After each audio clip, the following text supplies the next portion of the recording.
તમારું કહેવું એવું કે નર્મદા વાળા ફાંકું પાડવાની નર્મદા કેનાલમાં ના પાડે છે કારણ કે રેલવે જતી હોવાથી નીચે ફાંકું હોય તો રેલવે બેસી જાય અને નર્મદા પડે અને જાનહાનિ થાય.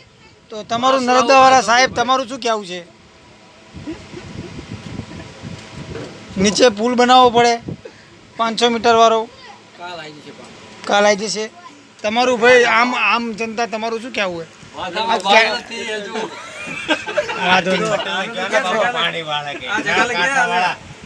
તમારે મોતી ભાણો છોકરા તમારે કઈ નિવેદન આલવું હોય? નર્મદા પાણી નહીં આવતું યુટ્યુબ ના દર્શક મિત્રો કઈક સાંભળવા માંગે તમારે કઈ કયું કહી દો. ગાડીમાં પાણી વાળા ને ખાલી સારું હાલો ક્યાં શું હાલો इस बारे में मैं कुछ चर्चा बात करना नहीं चाहता. बोलो શું તમારું નિવેદન શું હતું? કંઈક તો બોલો.